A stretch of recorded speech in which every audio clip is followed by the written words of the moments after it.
Welcome to PD on the Go, the podcast that delivers bite-sized learning on communication, collaboration, and facilitation skills for busy teacher leaders. Tune in while you're in the car, on your lunch break, or making copies, and get ready to level up your leadership skills. My name is Mary Beth Anderson, and I work in Fairfax County Public Schools in the Office of Professional Learning, and today I'm joined by two of my colleagues. Hi, I'm Hallie Case. I'm Sarah Phillips.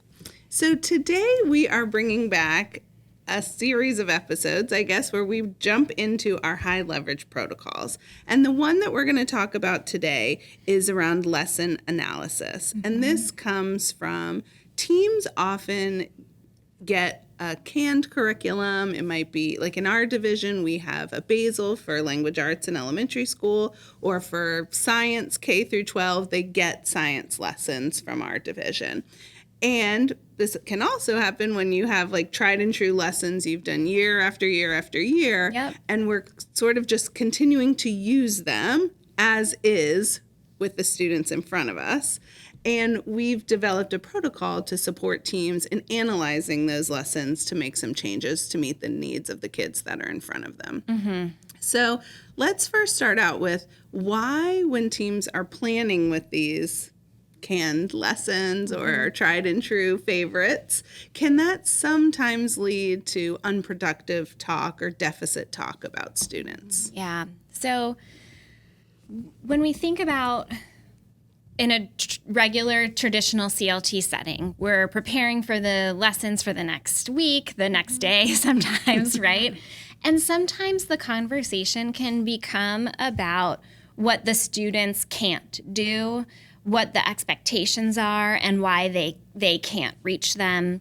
Sometimes we level students, right? Like, oh, well, the quote unquote low kids won't be able to do this sort of lesson yet. And so that really brings us out of this mindset that we have been cultivating in FCPS around through the Universal Design for Learning lens, UDL, right? Where we really think carefully about fixing the lesson, not fixing the student. There's nothing wrong with students, right? So we really want to think about how can we look at lessons and modify them or unpack them so that we're removing those barriers. And that when we think about the focus on what we can fix in the lesson, we're less inclined to speak about students in that deficit mindset. Mm-hmm. Mm-hmm. It also makes me think about if we're focused on looking for barriers in the lesson or in the unit, we're not inclined to make 30 different lesson plans that are changed for 30 different students in my room. Yeah. It's just what am I going to do about the lesson design, because the barrier is in the design of the lesson.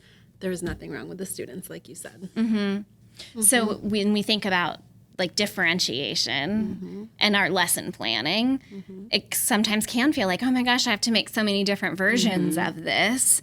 But what we'll see and talk through for this lesson protocol is how do you take one lesson and not need to do that, right? Yeah. How do you plan it so that it doesn't become all these different versions? Because you can embed your high leverage differentiation or whatever strategies you have into tier one and be proactive about it. And that's really answering the question one, the four critical questions. Question one, what do we need students to know and be able to do? And then questions 3 and 4 with what do we do when they don't have it yet, and what do we do when they do have it? Yeah, it makes that shift from a focus on teaching to a focus on learning. Yeah, right. Yeah. So we have a protocol that we want to share about, and we have a section that's all about universal design for learning and protocols to support that. And the one is called lesson analysis. Sarah, will you tell us about the setup of that, of what teams could do maybe before they come to the meeting to be able to prioritize that time? Yeah, so to get the most out of their time together, it would be beneficial for team members to preview the lesson and take a look from that UDL lens, like you said, and in 3 categories. So when students are representing, when information is represented, what barriers might be in place. So I might say, oh, this is a really complex text for students to have to read. When there's action and expression, what do students have to do to show their learning? Have I provided only one way? Is there an opportunity for choices? And then finally also in engagement. So how are students engaging with the learning? Are they just looking? Are there ways for them to listen or engage in other ways? So as a team member, I would look through that lens and look for the barriers and then come prepared. So like have my sticky note with some things that I noticed as I was looking. Yeah, which can really save time. Yes. And your team might not have the ability to do that before, so you could do it in the meeting. Just know that it would take a little bit longer. Or you could break it up by a pair looks at the barriers for representation, a pair looks at the barriers for engagement, that sort of thing. But then when you go to the meat of the meeting, now you have analyzed and kind of picked out the barriers. Here's the step. So we'll walk you through it. So the first step is now to share those potential barriers out with the team. So we've explored all the options and we've shared them. Then we do what we like to call a carousel brainstorm, which is just really a fancy word for getting some chart paper out. But you'll put those barriers, each barrier, on one piece of chart paper. And then as a partnership or a trio, depending on how big your team is, you would go around to each of those barriers and come up with some alternative ways to remove those barriers in the lesson. So you're kind of doing like a gallery walk together or chalk talk and walking around to just, generate as many ideas as you can.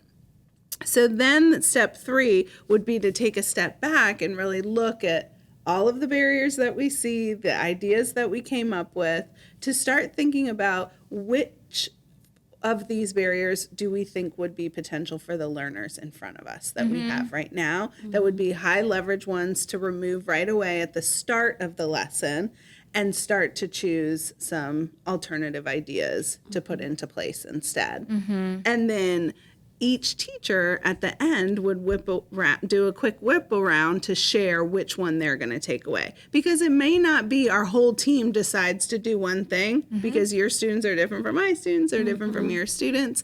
And so we'll share a takeaway and decide what to implement. So it's a quick way to kind of put all of our heads together and really think through the potential barriers and some ideas to remove them. And then what do we want to do for the kids in front of us? And you can probably from start to finish, if you come ready to talk about the barriers in the lesson, finish this within, I would say, 20 to 30 minutes. This is not your entire team time, right? But I think you could, in about 20 minutes, walk away with these ideas. And it's likely, especially if you're using a pre-written lessons, that if the barriers exist in this lesson, they're going to exist in other lessons too. So you're really identifying things that you could just return to the same thinking. And it's a big bang for your buck because it could cover an entire unit or an entire section of learning for students. Yeah, so as you practice it with one lesson, then you can maybe pull out, especially if it's a unit you've taught for years and years. You know those units and you can put it into place. Yep. All right, so we will, in our resources, link this protocol on our Atlas page. So if you go to Atlas, you can search PD on the go, and that will link you to our resources for each episode. And we want to thank you for tuning in, and hopefully you'll join us next week for more PD on the go.